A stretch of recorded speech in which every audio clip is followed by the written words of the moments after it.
India വിവിധ ജാതിമതങ്ങളാലും സംസ്കാരങ്ങളാലും സമ്പുഷ്ടമായൊരു രാജ്യം. ലോകത്തിലെ ഏറ്റവും വലിയൊരു ജനാധിപത്യ രാഷ്ട്രം. ഭരണകർത്താവിനെ പൊതു തെരഞ്ഞെടുപ്പിലൂടെ തെരഞ്ഞെടുക്കുവാനുള്ള അധികാരമുള്ള ഒരു സമൂഹമാണ് ഇവിടെയുള്ളത്. 2009 സമ്മതിദാനാവകാശം നിങ്ങൾ വിനിയോഗിച്ചിരുന്നുവോ? സാധാരണഗതിയിൽ ഈ ചോദ്യത്തിനുള്ള ഉത്തരങ്ങൾ ഇത്തരത്തിലായിരിക്കും. അതിലൊന്ന്, ഞാൻ വോട്ട് ചെയ്താലെന്താ, ഇല്ലെങ്കിലെന്താ, ഇനി അങ്ങനെ ചെയ്താൽ തന്നെ എന്തെങ്കിലും മാറ്റങ്ങൾ സംഭവിക്കാൻ പോകുന്നു. ചിലരാണെങ്കിൽ കുടുംബവുമായി അതൊരു അവധിക്കാലമായി കൊണ്ടാടുകയാണ് പതിവ്. മറ്റു ചിലരാണെങ്കിൽ കൂട്ടുകാരുമൊത്ത് സിനിമ കാണുവാനാണ് വിനിയോഗിക്കാറ്. അല്ലെങ്കിൽ പൊതുവായി പറയാറുള്ളൊരു കാര്യമുണ്ട്, യോഗ്യരായ സ്ഥാനാർത്ഥികൾ ആരും തന്നെ ഇല്ല എന്നത്. മറ്റു ചിലർ കടന്ന ഒരു ചോദ്യം തിരിച്ചും ചോദിക്കാറുണ്ട്, 2009 ഇലക്ഷൻ നടന്നിരുന്നുവോ? ഇവയെല്ലാം തന്നെ ഞെട്ടിപ്പിക്കുന്നൊരു സത്യത്തിന് നേരെയാണ് വിരൽ ചൂണ്ടുന്നത്. ആനുപാതികമായി പറഞ്ഞാൽ സമ്മതിദാനാവകാശമുള്ള 50% പോലും പേർ സമ്മതിദാനാവകാശം വിനിയോഗിക്കുവാനായി തയ്യാറാവുന്നില്ല എന്നുള്ളതാണ്. ജനാധിപത്യമെന്നാൽ ജനങ്ങളാൽ ജനങ്ങളോട് ജനങ്ങളുടെ ആധിപത്യമെന്നതാണ്. നമ്മെ സംബന്ധിച്ച് ഇത് ശരിയാണ്. ഓരോ സമ്മതിദാനാവകാശവും വിലയേറിയതാണ്. ഉദാഹരണത്തിന്, ഒരു നിയോജക മണ്ഡലത്തിന്റെ പട്ടിക നമുക്കിവിടെ തയ്യാറാക്കാം. ഏത് നിയോജക മണ്ഡലത്തിലാണെങ്കിലും 54% ആൾക്കാർ മാത്രമാണ് സമ്മതിദാനാവകാശം വിനിയോഗിക്കുന്നത്.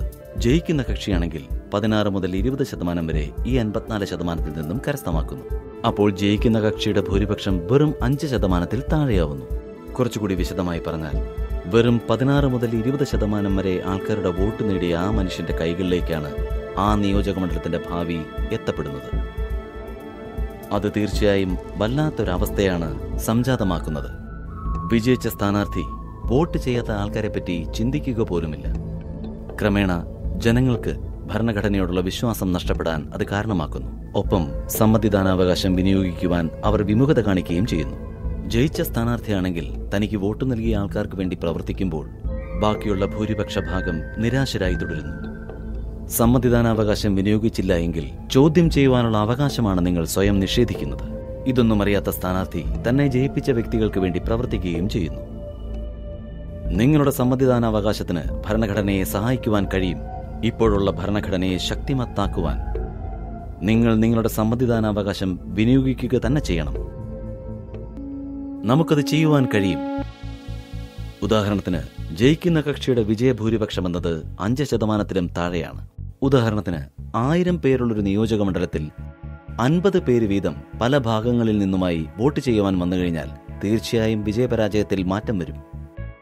അപ്പോൾ 50 എന്നത് 100-200 ആയിക്കഴിഞ്ഞാൽ വിജയം തീർച്ചയായും നമ്മുടേത് തന്നെയായിരിക്കും.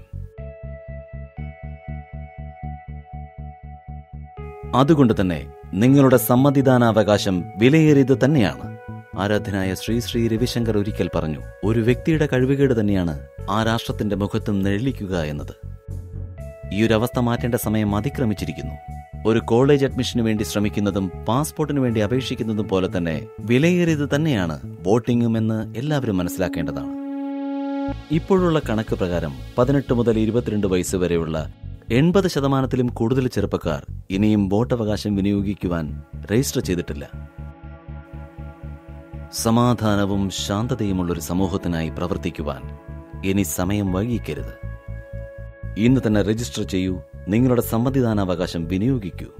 voteforabetterIndia@gmail.com എന്ന വിലാസത്തിൽ ബന്ധപ്പെടാം. അല്ലെങ്കിൽ www.ivoteforabetterindia.in എന്ന വെബ്സൈറ്റിലും ബന്ധപ്പെടാവുന്നതാണ്. അല്ലെങ്കിൽ ഫേസ്ബുക്കിലും ട്വിറ്ററിലും മേൽപ്പറഞ്ഞ അക്കൗണ്ടിൽ ബന്ധപ്പെടാവുന്നതാണ്.